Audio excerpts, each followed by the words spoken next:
We're here at the ICA 2018 conference in Loughborough, talking to Professor Mathias Broth, who is Professor of Language and Communication in the Department of Culture and Communication at Linköping University. Thank you very much for agreeing to do this DARGchive interview as soon as you set foot in Loughborough. Thank you very much for asking me. It's a pleasure. I'm just going to start off with a topic that we ask all of our interviewees, and that's, how did you get interested in conversational analysis?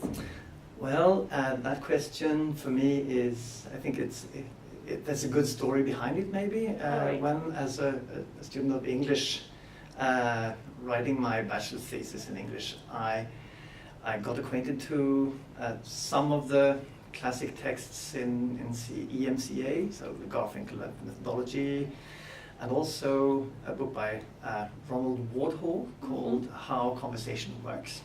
So I was reading that, trying to analyze a recording that my supervisor at the time called Gunnel Totti, though some of the viewers might know her.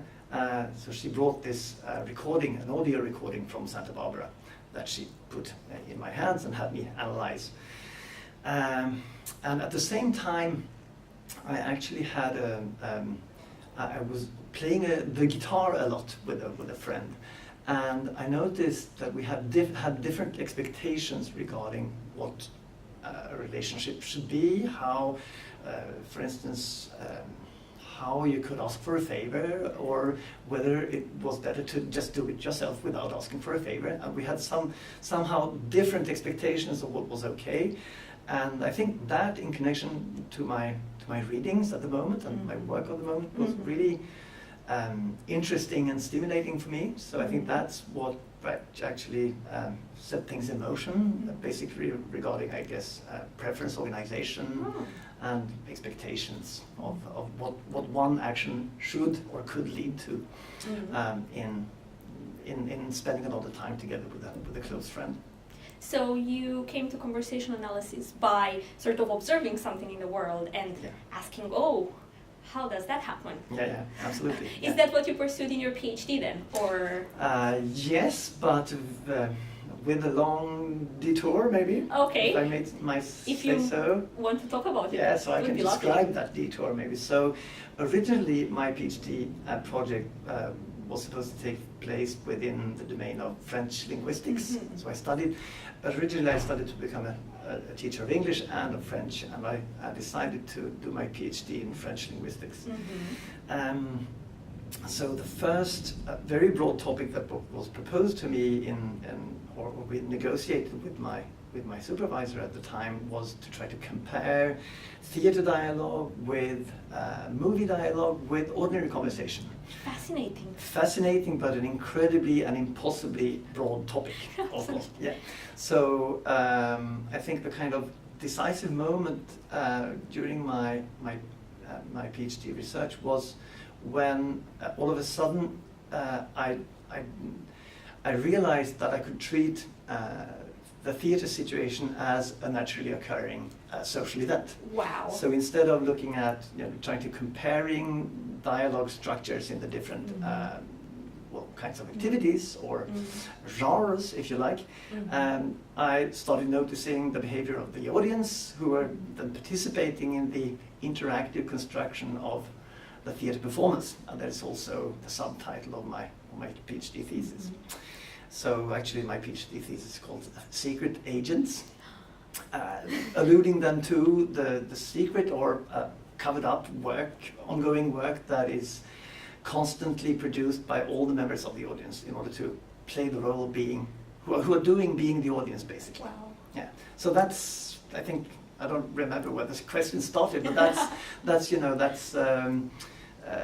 was a decisive point in time, at least for me, when I in a way discovered the audience that had already been there for so long in my recordings of theatre production, theatre representations, and I started discovering structures that the audience participated in constructing. So they were making noise, not in a haphazard way, but at strategic points. And they were laughing, they were making sure to laugh together, for instance. So I described all that in a nitty-gritty collection-wise fashion. All right, so just to follow up on that, Yeah. is your PhD working with both Swedish and French data? No, or- that's only French data. Wow, actually. so you're doing conversation analysis in a foreign language, how is that? That's a good question, I think, and some people say that it's only possible to do conversation analysis on your mother tongue, Okay. but I think that we could look at it from another angle and seeing that we have some, not being a native might also be good for some respects in discovering what is otherwise maybe taken for granted and too invisible to the native. So I think as long as you do proper sequential analysis, I think you should be fine. But of course, it also rests on a good mastery of what can be implied by different verbal actions. So that requires some kind of fine-tuned skill in hearing words as they are supposed to be heard, words and terms as they are supposed to be heard. Yeah. So you mentioned you had this decisive moment in your PhD research when you realized the secret work that the audience was doing. Yes. Were there other significant moments that you can remember? But maybe on a more strategic or career related fashion. I think one such moment was when I had spent a lot of time transcribing theater audience behavior in nitty-gritty detail. I wrote up my thesis, and we were about to sort of decide who would be the opponent of my PhD thesis. And considering the relative, that's not the good thing to say, but I think that at the time already in 2001, so I defended my thesis in 2001, at the time Lorenzo Mondada was already becoming famous, so it was quite an easy choice to pick her for the job. And that has proved to be very important for me personally later on. So I think so I think that could be maybe a general advice to people who watch this, that the choice of your opponent, or in other cultures of who will be part of your thesis committee, that's really important, because you get very competent people who get very much acquainted with your work, and that can be very productive for the future. And for me, then, it's been productive in the sense that after this thesis defense, I was able to apply for a postdoc position at Linköping University, where Lorenzo was then. I got a very nice recommendation letter from her that persuaded the funding agency in Sweden, and so on. So one thing can lead to another, and I think that I would just like to push that the choice of the thesis jury it can be actually very important and a very good thing for the PhD candidate. So that was one thing, and another very decisive moment was when my PhD thesis was done, when multimodality was not so very much known just yet, although Chuck Goodwin has written his 2000 paper on embodiment, and that was I think the beginning of a coherent view of what is supposed to be multimodality. But already when I did my thesis, I kind of some of my observations were based on multimodal resources. So, for instance, observing that theater goers, they cough. Many of the members of the audience produce vocal noise, as I call it, when actors entered the stage or went out of the stage or walked through a pearl curtain or something that made noises, so they could sort of hide their potentially disruptive behavior in that. And in order to make that kind of analysis, you need to take into account other aspects than just talk. So I was already moving in the multimodal direction. And then when Chuck Goodwin came to Lyon in 2002 to give a seminar, that made all the pieces come together for me. So he had this lecture where he expressed his view in a very coherent way, and I think I got it in a way, and that's been a very important moment for me. There's surely been others as well, Can I continue? Yes, please. So, it's a fascinating topic. I think it can also be useful for some people to hear about that.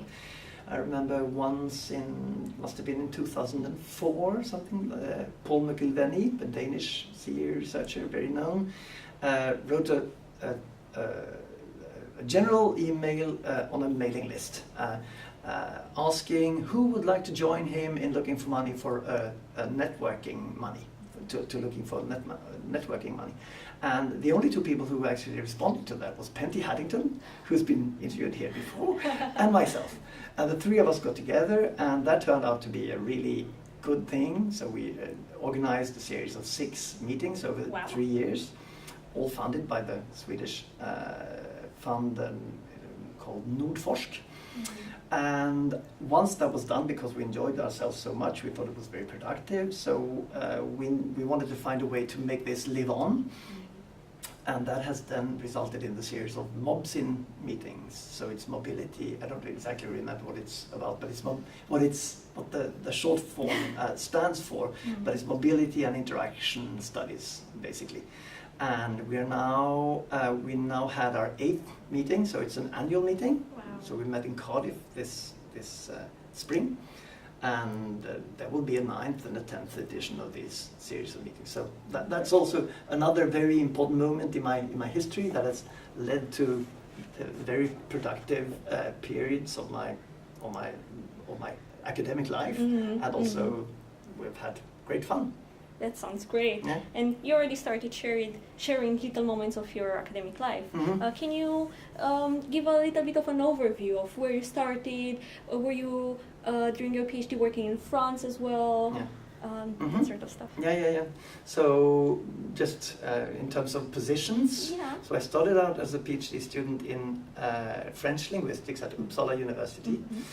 After defending my thesis in 2001 with Lorenza as the opponent, I got enrolled on a project at Stockholm University for 1 year on, it's called Spoken Media French, Le Français Parlé des Médias. We did some publications. It was with my former supervisor as well, so and another close colleague at the time, Coco Norien, who's also in French linguistics. After that, I got this postdoc position in Lyon, and that was also not only because it was great to be around Lorenzo, because to be coached by her in how to do things, but it also allowed me to go to Paris once a month to make recordings of the TV production crew that I have been working on ever since, I'd say. So I'm still not done publishing on that data. So it's a wonderful data set. It's not an incredible amount of data. It's something like 8 hours of video recordings, but using 3 cameras. But if you use that for detailed analysis of how the TV production crew coordinates between all the different actors in a co-present and distributed fashion, then I could continue working to the end of my life with that data, of course. Sounds like a lot of fun. Yeah. So that was a really good thing. So after that postdoc position, I then went back to Sweden to teach French for a couple of years until I got this 4 years postdoc research position at Linköping University. And that's where I've been ever since. So I got promoted through the system. So after 4 years of research and teaching, I got a permanent position as a lecturer, and then promoted to a Swedish grade of docent. I think in English it's reader. And then in 2015 I was promoted professor of language and culture. Wow. Yeah, and that's about it. Sounds fascinating. Yeah. So you already mentioned a little bit about how CA sort of infiltrated in Sweden, in Swedish universities. Can you talk a little bit about that? Yes, although I'm obviously of the younger generation, if I can still say that. Of course. But when I think an important moment in Swedish CA history was a meeting that I think took place in 1987, where Mary Shegloff came to Sweden to give a workshop with some of the most important people who were interested in discourse analysis at the time, including people like Jan Anvard, Per Linnell, Jens Allwood. I'm not sure, but I think it was at his place actually. So there was a small workshop. Also, Lars Fant, who's professor of Spanish, and also I think, but I'm not sure, Aulu Hakulinen, who is then supposed to be the instigator of CA in Finland. So there was this close group of people that then spread, I guess, within Sweden and also Finland, I guess, to sort of make this happen. So Maddie must have been very convincing. Although I know that you know Per Linell is also critical of some of what Maddie is proposing. But I think the bottom line of seeing language as a joint accomplishment carried out in a concerted way, in a dialogical way. So I think that really caught on within a bunch of smart people who had the power and the skills to make it happen. And now in Sweden we have a sort of a generation shift, I would say. So this first generation of Swedish CA scholars is retiring, and now we have people like Lelo Kivalik at our place, Nigel Musk and Charlotta Playet and myself. The four of us, we normally we work fairly tightly together. We have a joint seminar where we also see people like Jakob Krondal, Asta Chekaite, and you know. So at Linköping University, there's a bunch of good people, and I think that what makes the environment strong is that different people have their institutional affiliation at different departments. So it's not one coherent research environment that can be funded or not. It's that you know people are professors at different departments, and in that sense, they ascertain their own finances, and then we come together to a joint seminar, which maybe groups on average 15 people every fortnight, I would say. But then I also wanted to say, you know, that there's also people doing CA in Uppsala, Anna Lindström, maybe most notably, and in Gothenburg, where we have people like Oskar Lindvall and Jonas Ivarsson, and then also Mats Ekström, who is in media studies. So there's but I would say then that these three cities in Sweden is where you find the most of the CA today. There are also people popping up in Stockholm, but that's basically it. Yeah, well, that's not too bad actually, and you have such a nice arrangement at your university with people doing their own thing, but also being able to collaborate. Yeah. So you already mentioned some of your research, your PhD research, and the TV production that you're working on constantly and will be working on. Yes. Can you talk a bit about some of these projects or other projects that you've done, sort of share what you found or your way of working with data? Yeah. As I think that you've noted, I've been working on a lot of different corpora, so like TV production, theatre representations, theatre performances, and more recently learning how to teach and learning how to drive a car, and what else? So media production is a very recent project. I would say that the common thread that runs through all of this is of course the EMCA methodology, and that we can inspect any situation in which we have people who try to do something together, or who make the situation work together, and you can work with it from an EMCA point of view. Maybe if I'm looking for other kinds of similarities, that goes at least for the theatre performances studies and the television production studies, that I tend to take an interest in studying people who are studying other people. Interesting. So watching the audience that is watching the theatre performance, or watching the television production crew as they are watching and making TV out of a studio interview. and I've also actually tried to write something together with two French interaction scholars, but we haven't really managed to put that paper together yet. But that's on surveillance centers, so where people are watching. So it's basically people who are watching the streets as they are mediated through cameras and screens, and then in collaboration with the police, they kind of they're in constant, more or less constant connection with the police, where they can inform them about what is happening, if something looks not as it should look, and so on. So yeah, watching people who are watching other people is one thing, but the car driving data doesn't really fit into that. That's true. But you know, I'm happy. So that's why I also very much enjoy data sessions, because it's always great fun and very rewarding to try to get your head around how a particular activity works. And a very good way to do that is through data sessions, I feel. It's very often the case for me, and maybe that's a general thing, that you know, when you enter a data session and you see the clip for the first time, you say, well, at least this time this will never get interesting. But after 15 viewings, it's very interesting again. So that always happens again and again, because it's in the details, and it's always fascinating to observe how people actually are able to collaborate in a very finely tuned way. So I think that's maybe the reason why I'm doing all this, the constant fascination of that, and the kind of hope of discovering yet another exciting thing along those lines. Yeah, that's so true.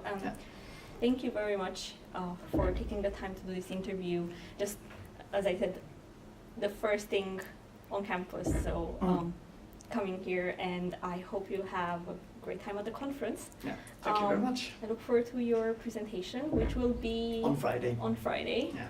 All right. Thank you very much for a wonderful interview. Thank you.